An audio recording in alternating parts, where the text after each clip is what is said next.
भारतीय संविधान का आर्टिकल 19 जो सभी देशवासियों को बोलने की आजादी देता है, अपने विचारों को रखने की आजादी देता है।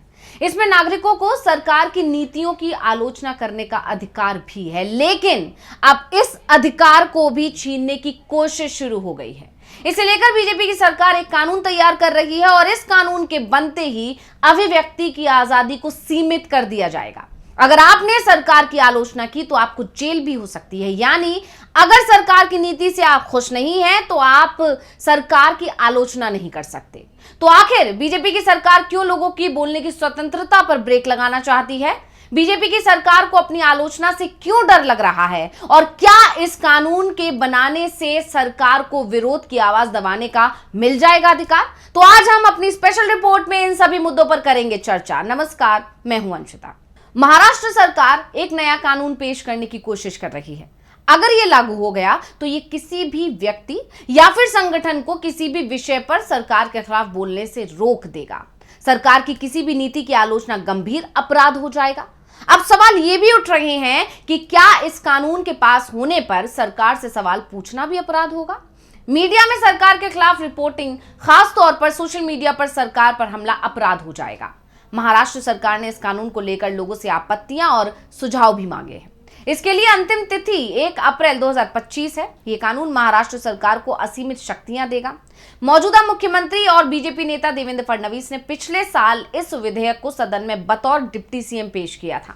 विधेयक पेश करते हुए फडणवीस ने कहा था कि यह विधेयक वास्तविक असहमति को दबाने के लिए नहीं, बल्कि शहरी नक्सल के गढ़ को खत्म करने के लिए है। विधेयक में गैर कानूनी संगठनों के लिए जेल की सजा, जुर्माना, संपत्ति और धन को जब्त करने की शक्तियां भी शामिल हैं।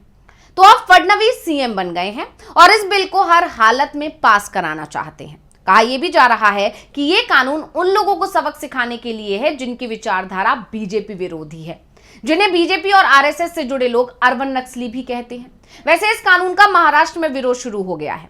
सरकार की तरफ से जो कानून लाया जा रहा है उसका नाम महाराष्ट्र विशेष सार्वजनिक सुरक्षा अधिनियम रखा गया है, लेकिन कानून में जो प्रावधान किए गए हैं उससे इसे सार्वजनिक सुरक्षा सुनिश्चित करने वाला नहीं कहा जा सकता। हकीकत में यह कानून लोकतांत्रिक मूल्यों को कमजोर करने वाला ही कहा जा रहा है। तो अब हम आपको इस कानून के उन कुछ प्रावधानों के बारे में बताने जा रहे हैं जिनके चलते लोगों के सामने बड़ी परेशानी खड़ी हो सकती है। तो सबसे पहले हम इस कानून के मसौदे को लेकर बात करते हैं। आपको बता दें कि कानून में उन कामों को बताया गया है जिसे अवैध माना जा सकता है, जिसमें किसी व्यक्ति या संगठन की तरफ से की गई ऐसी किसी भी कार्रवाई से है जो सार्वजनिक व्यवस्था, शांति या स्थिरता को संकट में डालती हो, सार्वजनिक व्यवस्था में बाधा डालती हो या ऐसा करने की सोच भी रखती हो, कानूनी रूप से स्थापित संस्थानों या सरकारी कर्मचारियों के काम में हस्तक्षेप करती हो या ऐसा करने की मंशा हो, किसी सार्वजनिक सेवक, राज्य या केंद्र सरकार किसी का भी हो, उसके खिलाफ आपराधिक बल या धमकियों का इस्तेमाल करके भय पैदा करने की कोशिश करती हो जब वो अपनी कानूनी शक्ति का प्रयोग कर रहे हो, हिंसा से जुड़े काम में शामिल हो या उन्हें बढ़ावा देती हो या ऐसी गतिविधियां जो जनता में भय और डर का माहौल पैदा करें। इसमें हथियारों, विस्फोटकों या अन्य साधनों का उपयोग, साथ ही रेलवे, सड़क, वायुमार्ग या जल मार्ग जैसे परिवहन नेटवर्क को बाधित करना शामिल है। स्थापित कानूनों या कानून के तहत बनाई गई संस्थाओं की अवज्ञा को प्रोत्साहित करती हो, ऐसे किसी भी अवैध कार्य को अंजाम देने के लिए धन या सामग्री एकत्र करती हो। ये तब लागू होता है चाहे वो कार्य शारीरिक कार्रवाइयों, बोले गए या लिखित शब्दों, इशारों, दृश्य प्रस्तुतियों या किसी अन्य माध्यम से किया जाए। इसके अलावा अवैध संगठन की परिभाषा को लेकर भी इस कानून में बहुत सख्त नियम बनाए गए हैं। अवैध संगठन से मतलब ऐसे समूह से है जो अवैध काम में शामिल हैं।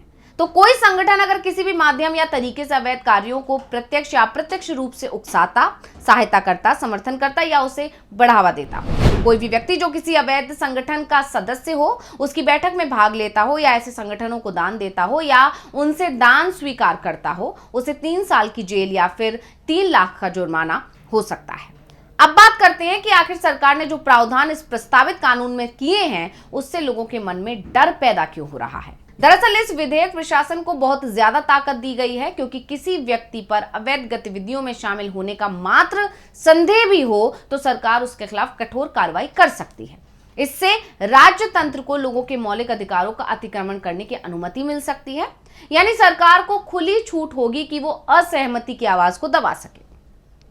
कोई भी संगठन अगर सरकार की नीतियों की भी आलोचना करता है तो सरकार की आलोचना करने वाली आवाजों को आसानी से अवैध करार देकर संगठन को प्रतिबंधित किया जा सकता है और उससे जुड़े लोगों की गिरफ्तारी हो सकती है। यानी साफ है कि महाराष्ट्र की देवेंद्र फडणवीस की जो सरकार है, वो जो विधेयक लेकर आ रही है, वो लोकतंत्र में वैचारिक विविधता के महत्व का सम्मान नहीं करता। इस विधेयक ने कुछ मामलों में तो सरकार को न्यायिक मामलों में हस्तक्षेप करने की शक्ति भी दी गई है, जो न्यायपालिका की आजादी को कमजोर कर सकती है। वहीं फडणवीस सरकार का जो प्रस्ताव है, वो कानून में सरकारी नीतियों की आलोचना या शांतिपूर्ण प्रदर्शन को अवैध काम माना जा सकता है, जो खुली चर्चा के लोकतांत्रिक सिद्धांत के विपरीत है। विधेयक के कई प्रावधान अभिव्यक्ति की स्वतंत्रता, संगठन का अधिकार और निष्पक्ष सुनवाई के अधिकार जैसे मौलिक अधिकारों को भी सीमित कर सकते हैं। सरकार की नीतियों के खिलाफ बैठक करने का अधिकार भी ये विधेयक छीनता दिखाई दे रहा है। ऐसे में सवाल ये उठ रहे हैं कि आखिर बीजेपी सरकार को किस बात का डर लग रहा है? क्यों वो अभिव्यक्ति की आजादी छीनने पर जुट गई है? महाराष्ट्र सरकार की तरफ से तैयार किया गया विधेयक अगर विधानमंडल से पास हो जाता है और यह कानून बन जाता है तो फिर सरकार के खिलाफ बोलने वाली जो आवाज है उसको दबाने की कोशिश शुरू हो जाएगी। पहले भी इस तरह के कई मामले सामने आ चुके हैं जिसमें सरकार की नीतियों की आलोचना करने वालों पर बेहद सख्त धाराओं में कार्रवाई की गई है और इस बार सुप्रीम कोर्ट को भी इन कार्रवाइयों के खिलाफ सख्त टिप्पणी करनी पड़ी है। लेकिन महाराष्ट्र सरकार अब सरकार की आलोचना को रोकने के लिए कानूनी विकल्प ही तैयार कर रही है। ऐसे में पूरे देश में चिंता की लहर दिखाई दे रही है क्योंकि इस कानून के बनने के बाद महाराष्ट्र सरकार के साथ ही केंद्र सरकार की आलोचना भी अपराध बन सकती है। और एक डर ये भी है कि अगर महाराष्ट्र में इस तरह का कोई कानून बन जाता है तो फिर देश के दूसरे राज्यों में भी इसी तरह के कानून बनाना शुरू हो जाएंगे। तो इस कानून को लेकर राष्ट्रवादी कांग्रेस पार्टी शरद पवार गुट की सांसद सुप्रिया सुले ने महाराष्ट्र सरकार पर तीखा हमला बोला। उन्होंने कहा कि राज्य सरकार द्वारा प्रस्तावित महाराष्ट्र विशेष सार्वजनिक सुरक्षा अधिनियम को मौलिक अधिकारों के लिए खतरा करार दिया। इस विधेयक को शहरी नक्सल खतरे को रोकने के लिए लाया गया है, लेकिन सुले का कहना है कि ये आम नागरिकों के सरकार के खिलाफ बोलने के अधिकार को छीन लेगा। सुप्रिया सुले ने कहा कि इस कानून में सरकार को उसी तरह से असीमित शक्तियां दी गई हैं जिस तरह से अंग्रेज शासन में रॉलेट एक्ट में दी गई थी। ये विधेयक पुलिस राज को बढ़ावा दे सकता है जिसका इस्तेमाल व्यक्तियों, संस्थानों या संगठनों के खिलाफ दमन के लिए हो सकता है जो लोकतांत्रिक तरीके से रचनात्मक विरोध जताते हैं। ये विधेयक हम भारत के लोग की अवधारणा को कमजोर करता है। प्रशासन को अनियंत्रित शक्तियां देकर व्यक्तियों को प्रतिशोध के चलते परेशान करने का जोखिम है। सरकार को इस मसौदे पर पुनर्विचार करना चाहिए ताकि नागरिकों के संवैधानिक अधिकारों की रक्षा हो सके। एक स्वस्थ लोकतंत्र में असहमति के विचारों का सम्मान किया जाता है।